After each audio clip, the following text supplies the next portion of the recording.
안녕하십니까. 지난 시간에 이어서 전기차기학 강의를 계속 진행하도록 하겠습니다. 자,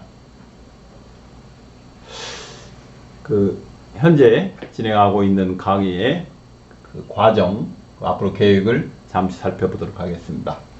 제1부 전기차기학의 기초를 하고 있는데, 지난 시간까지 맥스웰 방정식을 했습니다. 맥스웰 방정식은 마지막에 또 나올 뿐만 아니고 중간중간에 여러 번 나오게 됩니다.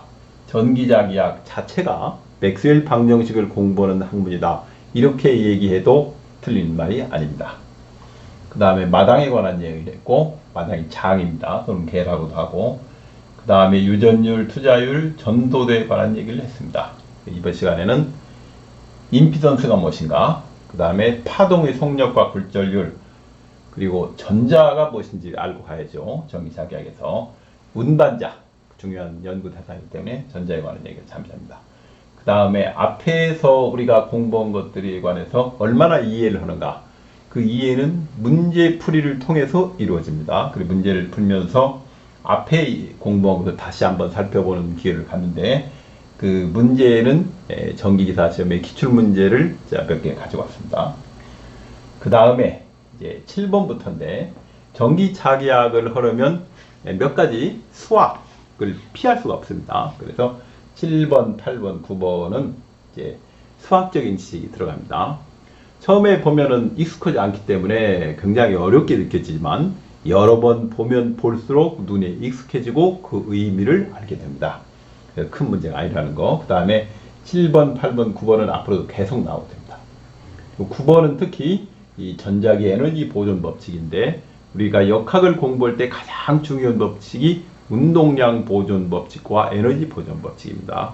마찬가지로 전기자기학에도 보존 법칙이 있습니다. 보존 법칙 두 개를 제가 보여드릴 겁니다.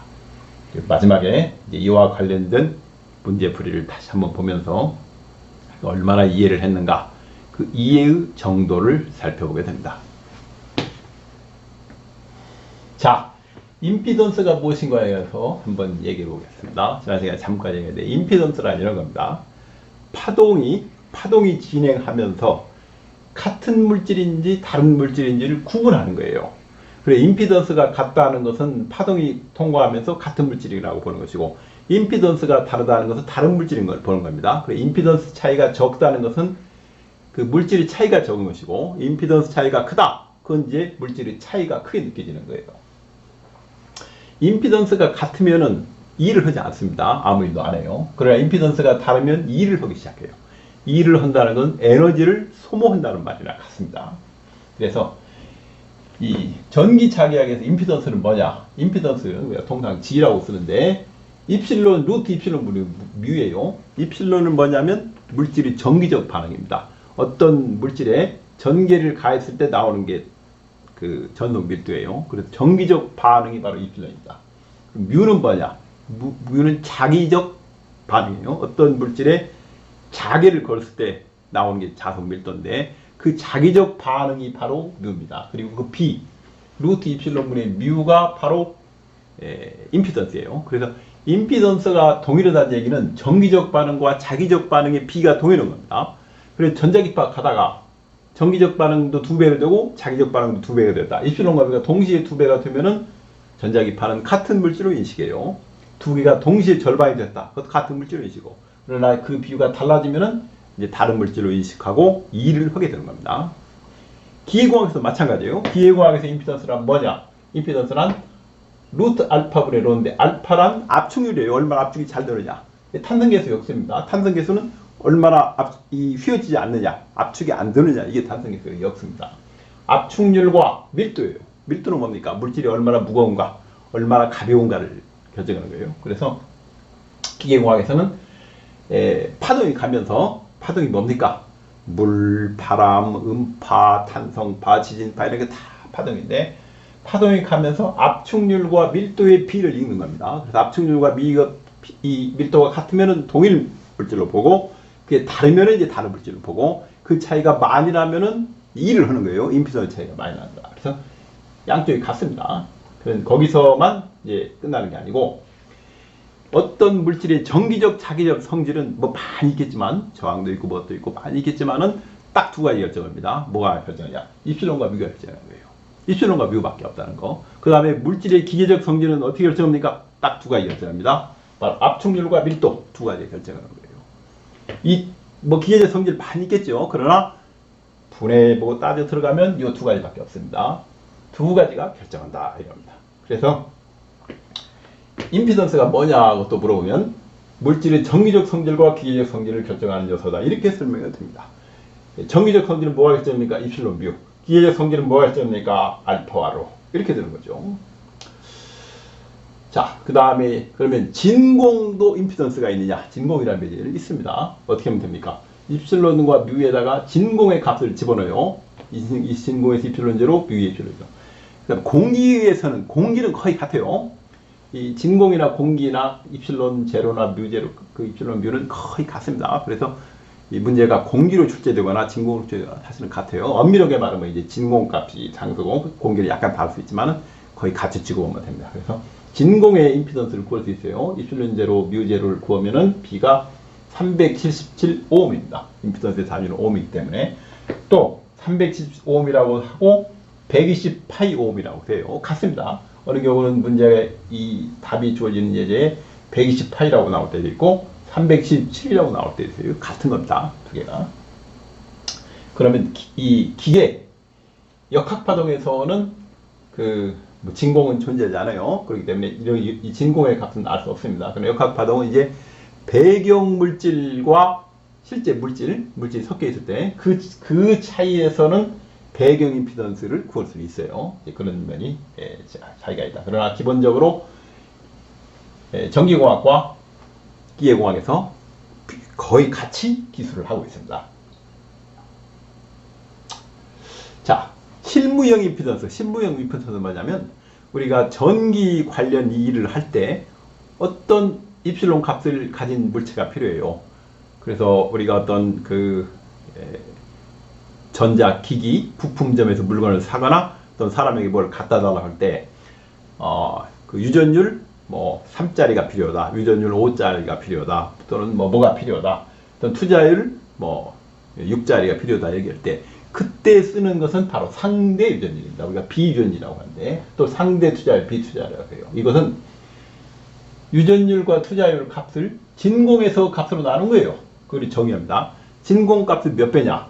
예를 들면 유전율 3인 게 필요하다. 그럼 진공값의 3배인 게 필요하다. 이렇게 하는 겁니다. 뭐 투자율 5짜리가 필요하다. 그럼 진공값의 5배가 필요하다. 그래서 실무형이라고 하면 상대 유전율과 상대 투자율입니다. 렐러티브라고 해가지고 렐러티브를 해서 우리가 첨자 R 쓰는 거예요. 입실론 R, 뮤R. 그래서 입실론 R이나 뮤R은 숫자입니다. 단위가 없는 넘버가 되는 거예요. 자, 그러면 임피던스를 또 어떻게 쓸 수 있냐면 임피던스가 루트 입실론분의 뮤인데 입실론 제로라는 것이 상대 유전율을 쓰면은 입실론 제로, 입실론 R, 뮤는 뮤 제로, 뮤 R이에요. 그래서 입실론 제로, 뮤 제로가 377이니까 루트가 이걸 빼내면은 377 곱하기 루트 입실론 R분의 뮤 R. 이건 숫자입니다. 입실론 R분의 뮤 R 5옴이 됩니다. 임피던스를 우리가 이와 같이 표시되는 거예요. 진공값 곱하기 상대 유전율과 상대 투자율 B로 임피던스가 이와 같이 정의되기도 합니다. 그래서 필요할 때 그때그때 우리 값을 알 수 있다. 입실론 R, 뮤 R을 값 주면은 진공값을 아니까 곱해서 바로 구할 수가 있습니다. 자, 이제 상대 유전율에 따라서 그 물질을 이제 강자성체, 상자성체, 반자성체로 구분하게 돼요. 상대 유전율이 아니고 투자율입니다. 상대 투자율. 우리가 비투자율이라고 해요. B는 이 비율을 얘기하는 거예요. 비율을. 그래서 상대 투자율이 아주 큰 물질, 1보다 아주 큽니다.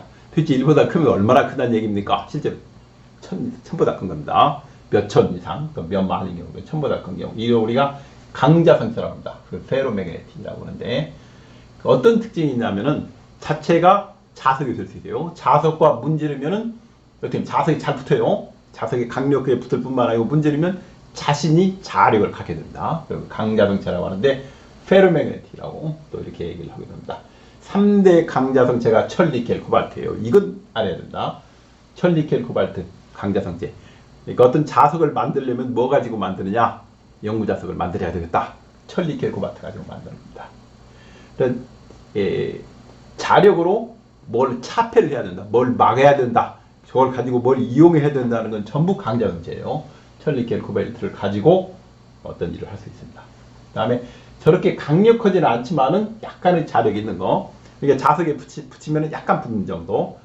그리고 띄면은 자력이 남아있지 않는 거. 그런 거 우리가 상자성체다. 이렇게 얘기합니다. 파라마그네틱이에요. 이 경우는 상대 투자율이 1보다 큰 경우. 어느 정도냐. 그러니까 요 정도, 그냥 딱 잘라서 어디까지가 강자성체고 어디까지가 상자성체입니까? 이건 정의가 좀 어렵지만은 대충 1000보다 크면 강자성체, 이거보다 작으면은 우리가 상자성체다. 뭐 이렇게 알고 있으면 됩니다. 시험에 출제하는 것은 상자성체가 안 나옵니다. 대부분 강자성체 3개, 철니켈, 코발트 저 정도가 이제 전기이사 시험에 많이 출제되는 겁니다. 그 다음에 반자성체는 뭐냐면 안 붙어요. 어떤 금속이 있는데 자석이 안 붙는 것이 이제 반자성체인데, 그것은 그 상대 투자율이 0과 2 사이입니다. 요 사이의 값을 갖는 것은 안 붙는다. 이렇게 아시면 됩니다. 3가지가 돼 있다. 자성체가. 가장 중요한 것은 강자성체. 3대 강자성체가 철니켈, 코발트다. 이 정도 알아주시면 되겠습니다. 그런데 임피던스를 입실론 뮤로 조절하면 좋은데 이게 문제가 있어요. 어려워요, 조절하기가. 굉장히 어렵기 때문에 대안을 찾습니다. 전기 전자공학에서 임피던스를 조절해야 되는데 입실론 뮤를 컨트롤하기 때문에 그 대안이 바로 RLC예요. RLC, 그 전기공학 책 보면 맨날 RLC만 나옵니다.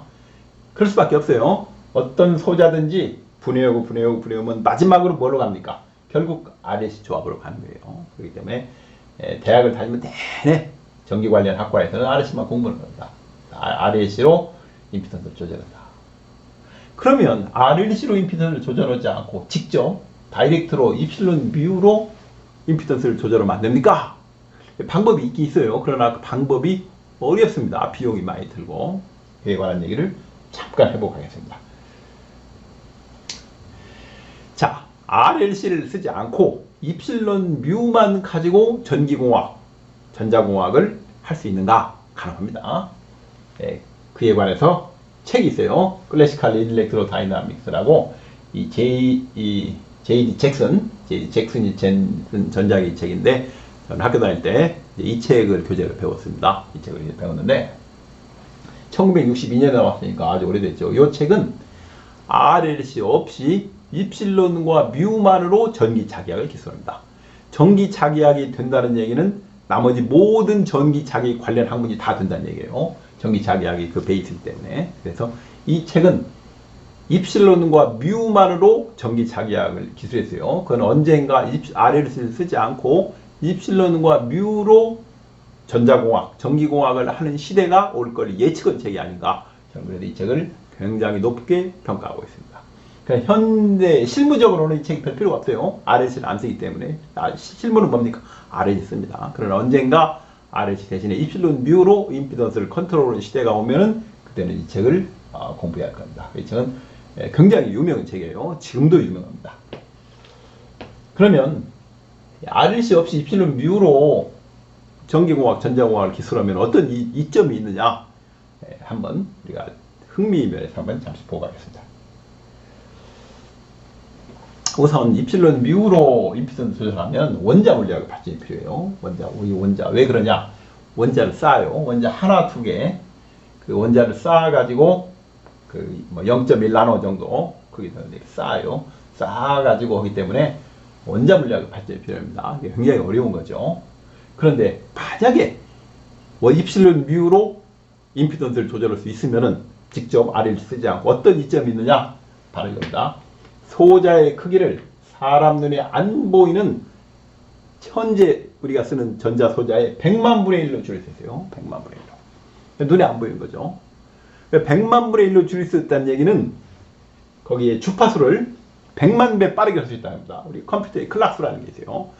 뭐 지금은 기가헤르츠입니다. 기가헤르츠 1000배 빠른 게 테라헤르츠. 다시 그보다 1000배 빠른, 즉 기가보다 100만 배 빠른 게 페타헤르츠인데 소자를 100만 분의 1로 줄이면은 우리가 페타헤르츠 쓸 수 있어요. 그러니까 현재의 기가헤르츠 그 CPU에다가 만약에 1000배 빠른 테라헤르츠 걸면은 작동합니까? 안 씁니다. 열만 나요. 소자 크기를 1000분의 1로 줄여야 1000배 빠른 그 클락수를 적용할 수 있어요. 그래서 소자 크기를 이 입실론 뮤로 하면은 100만 분의 1로 줄 수 있다. 그러면 100만 배 빠른 어마어마한 컴퓨터가 등장할 겁니다. 지금 당장은 불가능하지만 여러분 시대가 언젠가 되면은 그런 컴퓨터가 나타날 거라고 합니다. 그 다음에 그렇게 바르면 어떤 또 문제가 있냐면 배터리 필요 없어져요. 그러니까 태양빛으로 자연 충전입니다. 가지고 다니면 충전이 되기 때문에 뭐 휴대전화 와 있는데 여기 이 배터리 들어있어요. 아무리 배터리를 잘 만들어도 배터리 없이 작동되는 것만 못 온 겁니다. 배터리 없이 그럼 배터리 없이 어떻게 합니까? 자연 빛으로 자연 충전이 되는 거예요. 그래서 배터리 없어집니다. 그 다음에 이제 소자가 100만 분의 1 줄으면은 휴대전화의 크기도 줄은 거예요. 얼마만큼 줄어듭니까? 얼마나 줄일 수 있어요? 제가 생각할 때는 핀형이 뭡니까? 여기다 꽂고 다니는 겁니다. 작은 휴대전화가 등장할 날이 언젠가 옵니다. 제 시대에는 오지 않을지 모르지만 여러분의 시대에는 언젠가 핀형 휴대전화가 등장할 날이 옵니다. 아니 그러면 여기서 꽂고 다니면 타이핑을 하려면 자판이 있어야 하는데 자판 어떻게 합니까? 그 다음에 이 화면을 봐야 되는데 화면을 어떻게 봅니까? 그 다음에 영상통화도 해야 되는데 어떻게 합니까? 방법이 있어요. 그때 되면은 어떻게 하느냐? 이미 영화에 나옵니다. 이렇게 합니다. 핀형이 있으면 공간에 홀로그램으로 딱 불러요. 홀로그램을 딱 띄워가지고 작업을 합니다. 작업을 한 다음에 모니터 띄우고 작업이 다 끝난 다음에 딱 집어넣으면 되는 거예요. 여기 돌아가면. 영상통화도 마찬가지 이런 식으로 합니다. 3차원 홀로그램으로 딱 띄워서 대화하고 다시 집어넣는 거예요. 핀으로 꽂고 다니는 거죠. 이런 이제 무거운 원시적인 휴대전화가 세상에서 사라지는 겁니다. 조그마한 핀 하나 딱 꽂고 다니면 되는 거죠. 아예 그냥 어디다 이랬는데 내장을 할지도 몰라요. 내장을 한 날도. 그래서 크기가 무한히 줄어들어 가지고 전혀 다른 대상이 올 수가 있다. 만약에 입실론 뷰를 직접 컨트롤할 수 있으면 그런 점이 있습니다. 여러분 시대에는 가능할 거라고 봅니다. 자, 이제 다음은 파동의 속력과 굴절률이라. 이것은 이제 전기 전자공학에 해당이 아니고 물리학이나 화학 모든 분야에 다 해당됩니다. 이제 파동은 속력 굴절인데 속력이란 뭐냐? 매질을 통과할 때 파동 속력이라는 건 이와 같습니다. 루트 입실론 미분의 1입니다.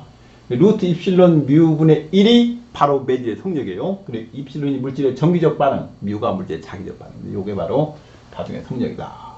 그럼 기계공학에서 어떻습니까? 기계공학에서는 똑같아요. 루트 알파로 압축률 곱하기 밀도의 루트 씌운 게 바로 매질의 속력이에요.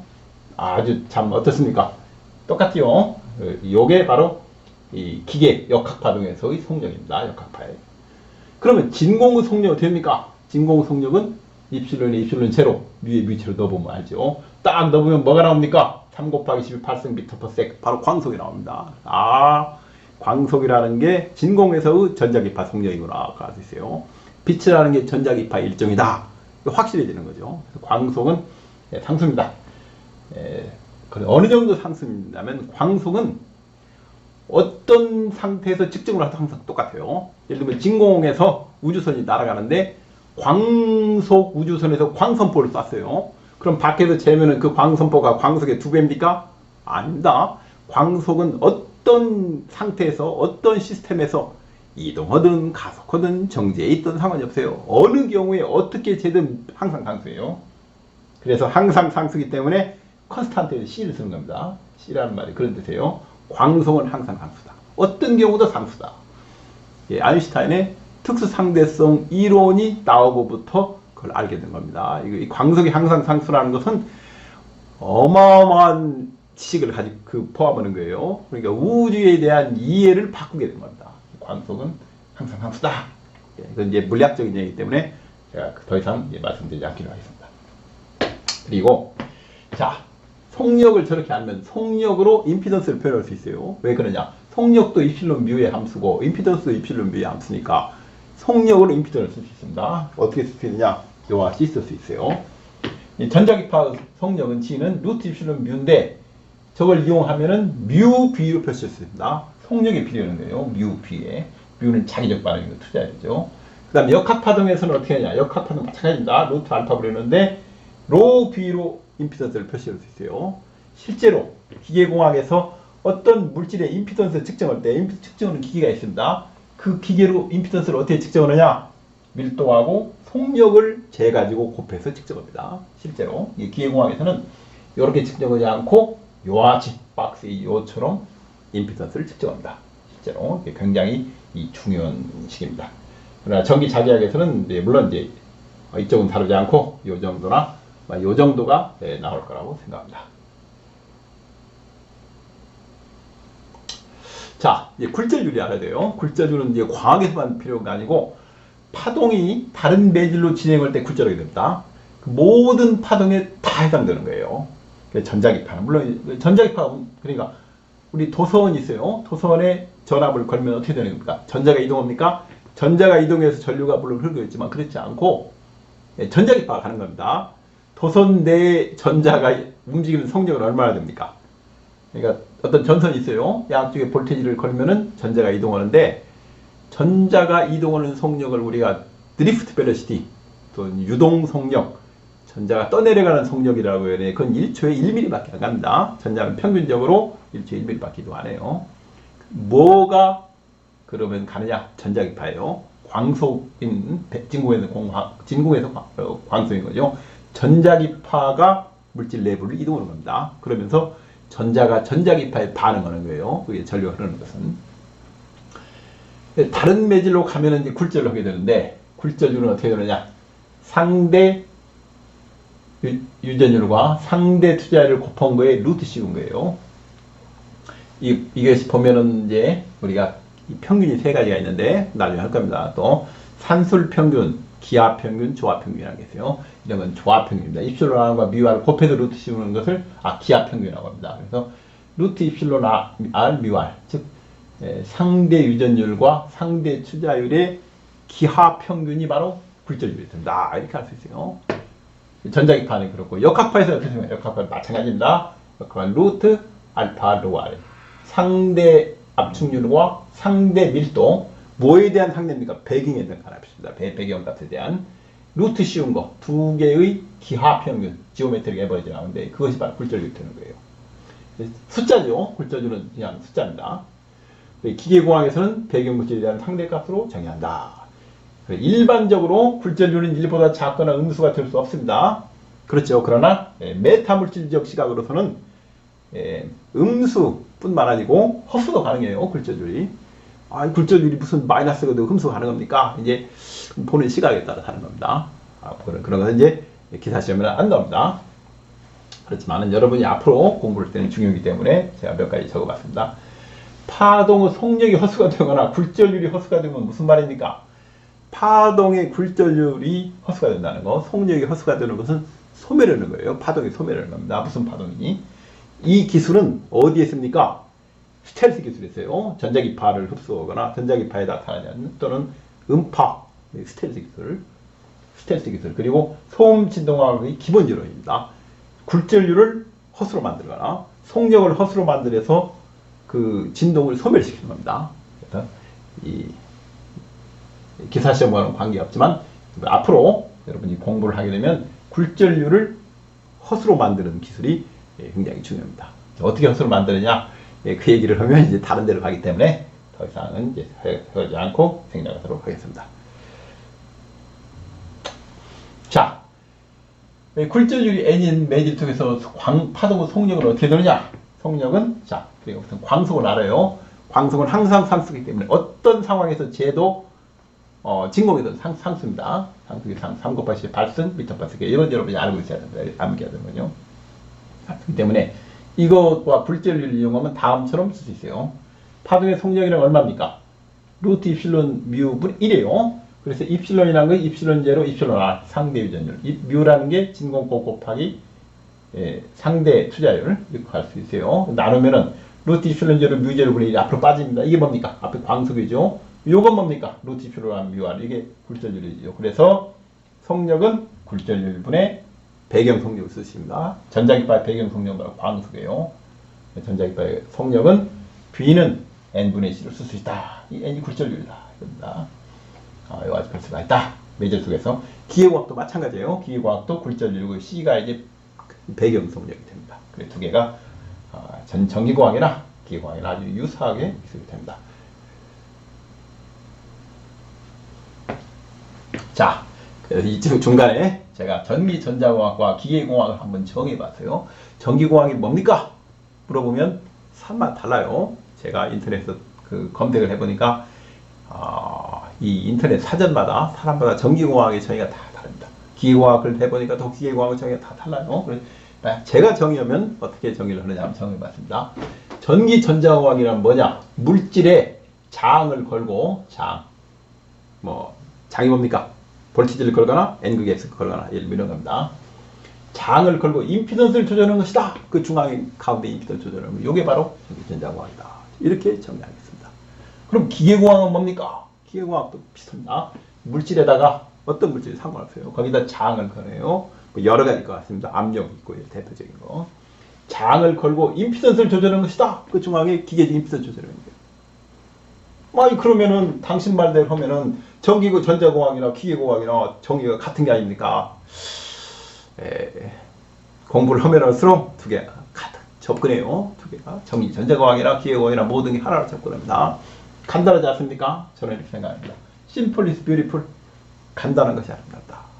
저희 전기 자기학을 보면 온갖 복잡한 공식, 온갖 복잡한 뭐가 많이 있는데 단순하게 만들어야 됩니다. 간명하게 이해를 해야 돼요. 간단한 것이 아름답다. 제가 이렇게 한번 적어봤습니다. 잠시 쉬었다가 계속하도록 하겠습니다.